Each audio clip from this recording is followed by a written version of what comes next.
Fallout show came out not too long ago, and it both delighted and disappointed me. I'm very conflicted on how I feel about this show. Fallout New Vegas is my favorite video game, and I've watched countless hours of Fallout content on YouTube. I'm a huge fan of this franchise, and I'm happy to say the Fallout show was much better than I expected. I thought it was going to be doggy doo-doo in the likes of the Halo show. The aesthetics of the Fallout show were amazing, and the characters were truly a joy to watch. However, from a lore perspective, I think they did a terrible job with their world building. The overarching plot was mediocre, basically Fallout 3 but worse, and the way they handled the NCR, for lack of a better word, was pathetic. Before I rag on the show too much, I do want to give credit where credit is due. Like I said, they nailed the visuals. The vaults were everything I could hope for. They were cramped and confined, but yet vibrant and colorful. The costumes for the Wasteland and the vault suits were just beautifully done. You can tell that the prop masters and the scene designers and the costume makers, they did their homework, man, because everything looked on point. My only complaint is the luscious green forest. That felt very out of place. You don't really have vibrant forests in Fallout, aside from Harold, but he's a special case. Other than that, the visuals were just chef's kiss. I honestly expected the characters to be the worst part of the show, especially Lucy. In the sea of mannish women who never struggle and overcome all their problems with the power of male tears, I fully expected her to follow suit, but not so. She was actually charming and sweet and fun to watch. She wasn't an unstoppable monster that defies physics and biology. She had to be saved about as often as she saved herself. I loved watching her experience the brutality of the Wasteland while trying to hold on to her humanity.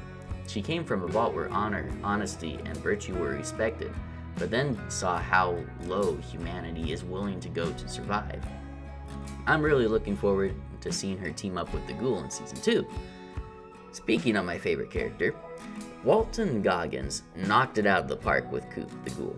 He stole the show in pretty much every scene he was in, and by the end, I was far more invested in his character than any of the others. The flashbacks to his life before the bombs fell were really well done and cool to watch. We hardly get to see any pre-war America in the Fallout universe, so this was a special treat. Through those flashbacks, you also get to see that he started off way more like Lucy, and yet now he's a dark warning of how far a good man can fall. But even he isn't without hope.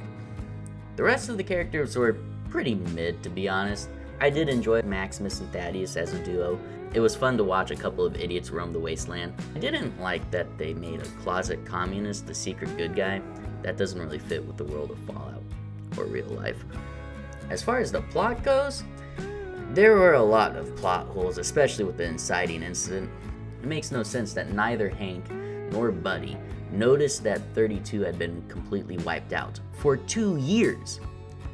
And how did Moldaver and her raiders know about the whole wedding thing? Did they just happen to break in on the day that Hank broke the 2-year silence and requested a wedding swap? Was that what happened? That's pretty contrived. In fact, the first 2 episodes were pretty rough in just how many contrived meetings and events happened. Another thing that the show didn't do well was explain things. For example, can you tell me, based off of only what the show has told us, what the Brotherhood of Steel is, and what are they doing? Where did they get all this tech from? Were they former military or something? Or were they just a bunch of survivors who later found the military gear? Who knows? We don't know their origins. If they have all this firepower, then why aren't they the ruling faction? There doesn't appear to be any semblance of government in the Wasteland besides the Brotherhood, so why aren't they in charge? The show doesn't say. Why do they use titles like Knight and Squire? Were they big D&D fans? The show doesn't tell us anything. If this is someone's first experience with Fallout, they'd be rightfully confused. If you're gonna include factions like the Brotherhood, you should really give more of an explanation of who they are beyond just dudes with power armor. A simple conversation between Maximus and Lucy would have been really easy to do, and it would have felt really natural as she has no clue who they are either. And now we come to the biggest offense: how they handled the NCR. By the time of Fallout New Vegas, which takes place 15 years before the events of the Fallout show, The new California Republic is arguably the most powerful faction in North America, consisting of 5 states, numerous cities and settlements, several territories, and more than 700,000 citizens. The NCR is a powerhouse in the post-nuclear world. However, based off what we see in the show, it appears to be dead and gone. It's revealed that Shady Sands, the capital of the NCR, got nuked by Lucy's dad about 20 years before the show happens. We'll ignore the timeline problems. During those 20 years, there's no evidence that any of the other states within the Republic sent aid or military forces to investigate. The hub isn't that far away. The survivors of Shady Sands are still refugees, and they've either joined Vault 4 or they've become raiders under Moldaver. You're telling me that none of the generals in the NCR army sent anyone to check up on why they lost contact? There were no efforts to rebuild. No one strolled over from the hub to see how their trading partners were doing. There were no attempts at revenge. Moldaver knew who did it, and she had access to the vault. Why didn't the Rangers come storming into Vault 33 for some good old-fashioned retribution? The show treats the NCR almost like it was just one city, and with one nuke it went bye-bye. But that's not what it is. I really think the writers just wanted to do Fallout 3 but on the West Coast, and a functional nation with law and order and control over the region doesn't really fit with Fallout 3. I could understand them showing a severely weakened NCR if you insisted on nuking Shady Sands, but to outright remove them from the board makes no sense at all. In the NCR, only 35,000 people lived in Shady Sands. That leaves 665,000 people left to rebuild. With the leadership gone, the various generals spread out throughout the territories would probably have stepped in to take leadership. The hub probably would have become the new capital. And I could totally see the Legion and maybe the Brotherhood, possibly even the Enclave, taking this as an opportunity to take back some territories. But I find it really hard to believe that the NCR would completely collapse altogether. It goes against everything we know about the NCR. The NCR has successfully waged wars against equally strong opponents, like the Brotherhood of Steel, the Enclave, and, depending on the playthrough, Caesar's Legion. It has a strong survivor spirit among the people. You can't convince me they wouldn't rebuild and survive. They definitely wouldn't have just abandoned the survivors of Shady Sands. It's not consistent with what the NCR has been shown to be.